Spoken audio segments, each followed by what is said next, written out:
my 6. What's up, everybody?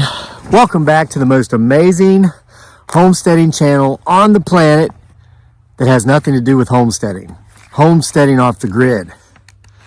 Hold on. Trigger alert. I gotta wipe my nose on the sleeve of my jacket like a 3-year-old. Just kidding. I brought tissue. So,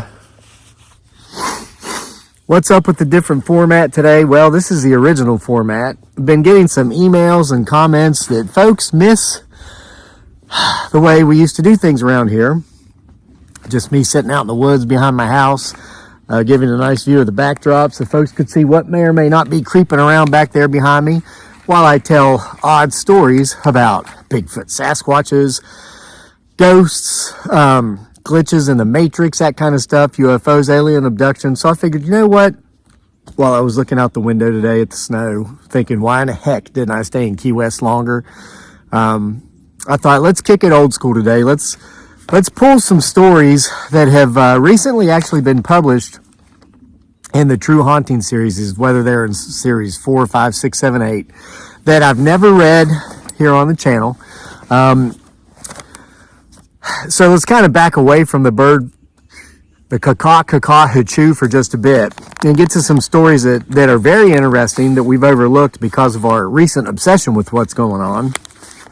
Trust me, we're going to get back to that summarily. I want to read a story to you from Kim Neubauer. Kim Neubauer. This story was published, I think, in True Hauntings Volume 6 or 7, I don't know, maybe 8, I can't remember, but I've never read it on the channel.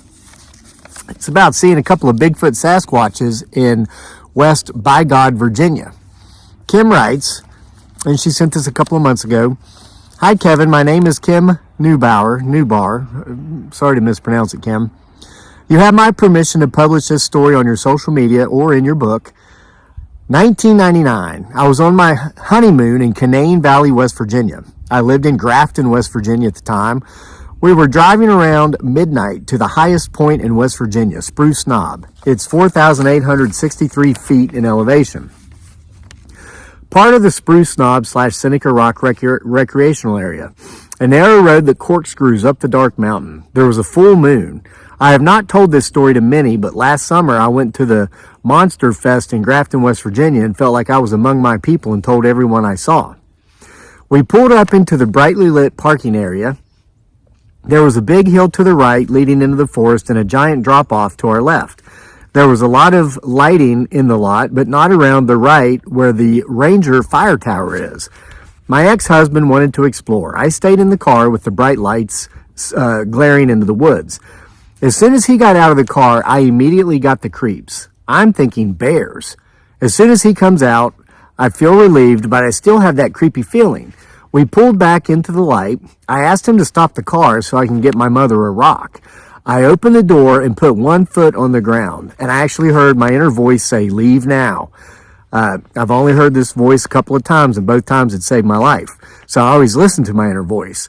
I quickly shut the door without even retrieving a rock, looked at him and said, "We need to leave now." He's like, "Why?" I looked over and I saw 2 Bigfoot coming down that slope, and they were hauling butt. When people tell me it was bears, I say no, because bears are too stumbly to walk upright down a hill. And I saw the facial characteristics, the hair, everything. One was about 8 feet tall, covered in reddish hair, and the other one was about 10 feet tall, covered in dark hair. I saw them so well that I could see the breasts on the one on the left and the muscles on both. Their faces had wide noses and high cheekbones, looked like hairy humans, a little like the Geico caveman. I saw intelligence in their eyes. I said, "What the F?" He started to open the door, then I got the smell. It smelled like wet dog, urine, roadkill, and hot trash. It was musty and musky and wild smelling. I grabbed a hold of him and put my foot on the gas, and we took off like a bat out of hell. I was so scared I wet myself. That is the most scared I've ever been in my life. I have finally overcome my fear within the last 2 or 3 years. When they were coming down that hill, they did not look like they were coming down to say, "Hey y'all, how y'all doing?" They looked menacing. I thought they were going to cut us off and get us, and I was scared. For many years after that, I couldn't even go sit in my yard, and I couldn't even sit on my front porch. Now I just embrace the fact that they're just another one of God's creatures, but I don't go looking for them. I love watching your show, and I thank you for what you do and for raising awareness that we're not crazy, that these things are real, and not everybody gets to see them, and they should be thankful for that. Thank you for your service, and I appreciate you. Keep doing what you do. With love, your friend, Kim Neubauer. P.S. We got married on Halloween. The honeymoon was in November of 1999. All right, so that happened in 1999, 26 years ago. Kim, thank you for your story. I'm sorry it's taken me 2 months to get around to reading it here on video here on the channel, but again, it is in one of the books. I've got a couple of stories I'm going to read to you from True Hauntings Volume 3 that I don't believe I've ever read. This book came out, probably 3 years ago? I don't even know. 2022, yeah. So a lot of you are new to the channel. I think we've gotten like 50,000 new subscribers since like Christmas with the drones and the orb stuff. A lot of folks, vertically challenged individuals who live under bridges. That's what I call trolls, because I try to be politically correct sometimes and not too mean. We're like, oh, you're a scammer. You just try to get people's stories so you can put them in books, etc. Jumping on the drone bandwagon. We've been doing this for years. Listen, these are available in print, such as this one, or in Kindle version on Amazon. The link is in the description box below. And if you have a really cool story of anything strange, paranormal, and guys, the sun is blinding me, so that's why maybe I shouldn't stare into it. Maybe I should adjust the view here. Oh, it's going to be challenging.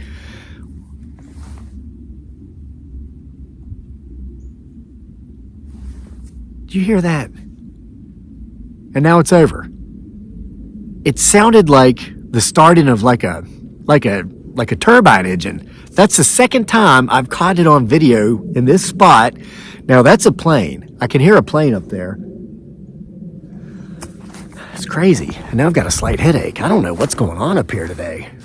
But I've got to read these stories, and I hope this video doesn't get disappeared. The last time I caught that rumbling engine sound on camera, the video disappeared.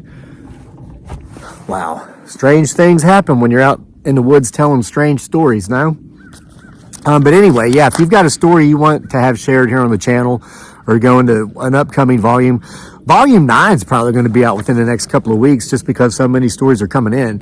You can email them to the channel. The email address is crazylake@mail.com. You must give me permission to share your story. And if you want to remain anonymous, I'll keep you anonymous, or you can let us know your name. Now, let's get on to another Bigfoot Sasquatch story. Because, again, you folks have said you missed them. So this one comes from Paul Thomas. This one isn't as long. Paul Thomas writes, Kevin, in about 2014, I was up very late on my computer next to my front room window doing genealogy work.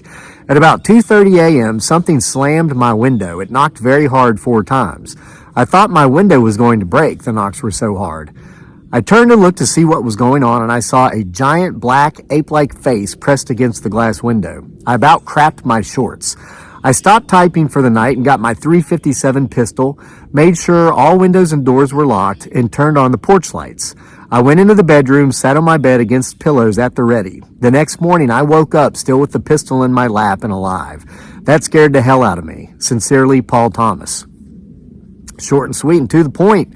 Thanks for sharing your story with us, Paul. Could you imagine that, folks, just being up 2:30 in the morning working and something's banging on your window and you look over and there's like a gorilla face in the window? Paul, if you're watching, I would just have one follow-up question for you. May as well be comfortable while I've found a little bit of shade from the sun.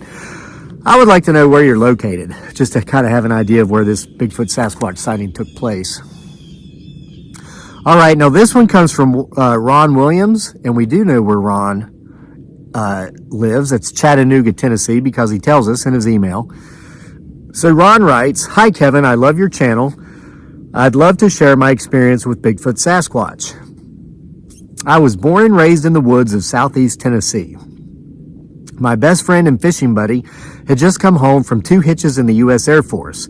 That summer, we spent every free minute trout fishing. One afternoon, we were sitting on the tailgate of my truck eating lunch when something came bursting through the brush on the opposite side of the river. We assumed it was a bear or wild hog. Both are very common in this area.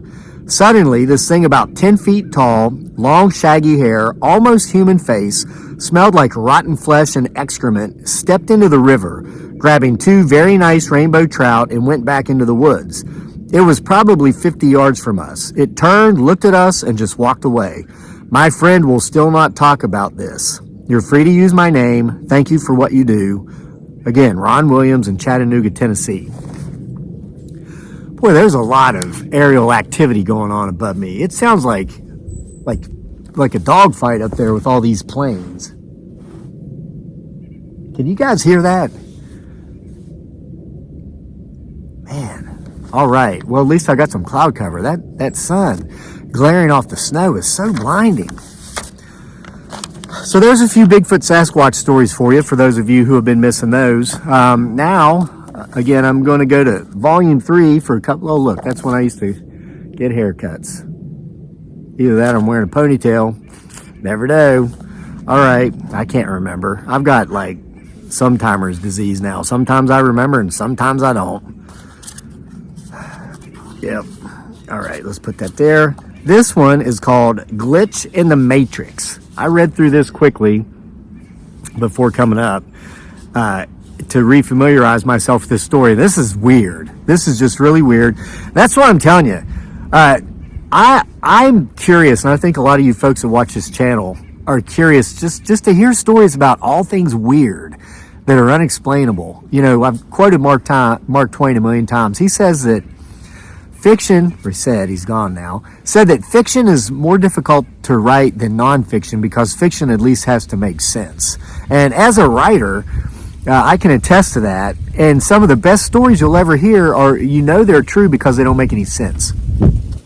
Before I get into this one, I'm going to tell you one in 60 seconds or less.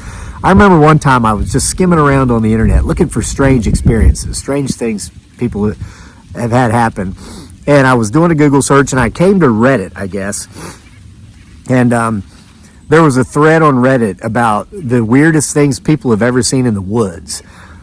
And one person had commented that they were out in the middle of the woods. I think they might have been deer hunting. And they were like an hour away from the closest road, like a 1-hour walk from the closest road, anywhere you could park a car or anything. They were just sitting there in the woods as quietly as they could, you know, hoping a deer would come through. And 3 clowns just, he heard something coming. He's watching where the noise is coming from, and up over the hill come 3 clowns, 3 men dressed head to toe in full clown costumes, full clown makeup, and they even had on clown shoes, trudging through the woods, walked right across the flat that he was looking over as he was sitting there hunting, dropped down the other side and just kept going. And he heard him going until he could no longer hear him because they had gotten so far away. He said that is the weirdest thing he's ever experienced in his life. And I would have to say, yeah. Could you imagine that? Just being out in the middle of the woods like that, an hour away from the closest road, and 3 clowns just walk by? So strange. It's unexplainable. Much like this story. Give me a second. Yeah, I'm still a bit under the weather. I think I'm getting so heavily sprayed down there in Florida. Tell you, man, something's going on. But hey, we're not talking about that today, right? All right, this one's called Glitch in the Matrix. It's submitted anonymously. Just to go to show you, if you don't want your name shared with these stories, we'll keep you anonymous. I've never experienced a glitch in the Matrix until a couple of days ago. It was so odd and strange that I wasn't even sure how to feel about it. I'd be afraid to tell anyone else, but I trust you to keep me anonymous, and I know you don't judge. Thank you for that, by the way. Anyway, here it is. I was walking back from the store with my friend. It was dark, but not too late. We were chatting as we went. I can't remember about what. The events that followed knocked that out of my mind. The sounds came first, kind of a hiss, then a loud pop. We looked up to see that a wreck had taken place only a few yards ahead of where we were walking. One car had rear-ended the one in front of it, and it had been badly damaged. The front end of the car had been crumpled, and the airbag had popped out. Literally seconds after this all happened, the driver of the damaged car opened his door and stumbled and wobbled for a moment, then got their feet under them and started to check the damage of the car. All normal so far, right?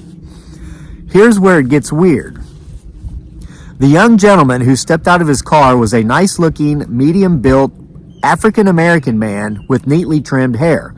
I looked at my friend who said something about the wreck. I mean, looked at them for like 10 seconds. And when I looked back, the guy was white.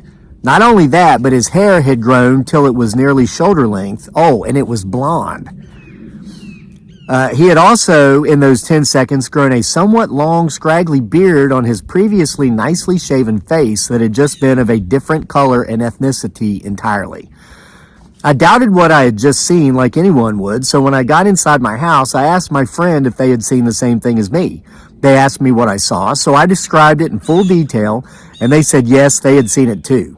I'm so glad you said something, they said. I was too freaked out to say anything. I was afraid I was losing my damn mind. Me too, that's why I wanted to confirm it, I replied. No, neither of us was drunk or on drugs. Neither do we have any history of hallucinations or anything like that. Just for the naysayers out there. We both saw the man change race and hair length right in front of us, with no one near to have mistaken him for, or with whom he could have swapped places. Also, he was the lone occupant of the car. I swear it's true. My friend does too. Thanks for hearing me out. The end.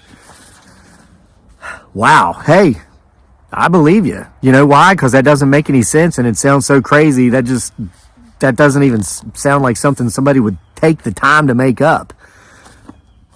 All right, here's a good one, and this is kind of creepy because, whatever, I've had so many experiences very similar to this. This is called The Light on the Hill, submitted by David Brewster out of North Carolina, I believe. Because I made sure to go over this one, too, before I came up. I want to make sure you guys would be interested in them. Yeah, David Brewster's in North Carolina.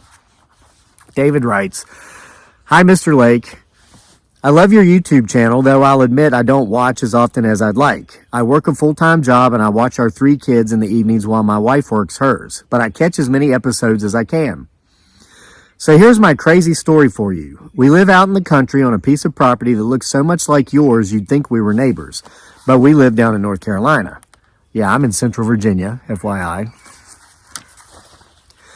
Anyway, when we moved here 3 years ago, while I was out walking around in the front field one evening, just as it was getting dark, I noticed a light up on the hill in the woods.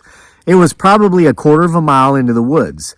I stopped and stared at it, waiting to see if it would move, thinking it might be someone with a flashlight because I knew there was no house back there. It never moved, and I didn't put too much thought into it, and I went on. It was late fall or early winter, but the leaves were off the trees, and I just figured I was seeing a lot further than I was. I never thought anything else about that light on the hill and back in the woods until the following winter. Once again, the leaves were off the trees and I could see the light. This time, however, as I was watching it, it went out. It had just gotten dark, and that confused me because if it was someone out in the woods with a lantern or a flashlight, why would they be turning it off now that it was dark? It just had to be a light in a window of a house. But again, I knew there was no house up there, just woods. Anyway, I saw that light again just a couple of weeks ago after the last leaf pretty much had fallen from the trees. I've been here long enough to definitely know there's no houses back there. I did a little trespassing the next day because I wanted to know what in the hell was going on with that light. I sneaked back into those woods. They're owned by a guy that doesn't even live around here because I asked around. And when I got to where I'd been seeing that light, I felt the hair on my arm stand up. There was an old stone foundation and an old stone fireplace and most of a chimney. I'd say the house that used to be there probably hadn't stood in the last century, as all that was left was this stone foundation. But apparently that's where the light I'd been seeing was coming from. You can use my story any way you'd like, and you can even use my name. Just don't use the name of the town I live in case some a-hole neighbor wants to report me for trespassing. I know that you know how some of these rural bastards can be. All the best, David Brewster, North Carolina. So there you had it, folks. Well, we had 3 Bigfoot Sasquatch stories, a glitch in the matrix story, and like a ghost light, maybe like some sort of paranormal poltergeist type energy that has remained, even more than a century after an old house has fallen down. So again, folks, thank you for joining me. I hope you enjoyed this video. For those of you who are requesting that I kick it old school, I hope you appreciate me kicking it old school. Again, we're up to volume 8. Volume 9 will be released again here in just a couple of weeks. They're available on Amazon in print and Kindle. And again, if you've got anything crazy that you'd like to share, you can email it to the channel, whether it's aliens, UFO sightings, abductions, Bigfoot, any sort of cryptid, monsters, ghosts, paranormal. Says it all right here. Any sort of experience you've had or experience somebody that is close to you that you know they've had, email it to us. Again, the email is crazylake@mail.com. That email, by the way, is in the description box below, as well as the Amazon links. Again, I'm requesting you give us permission to share your story. We have had people try to set us up in the past, sent fake stories, mentioned nothing about permission to share, and then filed copyright complaints. Tell you, some people are bored and have nothing better to do with themselves and their lives. So again, thanks for being here, and man, I sure hope this snow melts off. I sure did like that white sandy beach down there in Key West a lot more than I like this white powdery snow up here in Virginia. Stay safe out there. See you for more next time.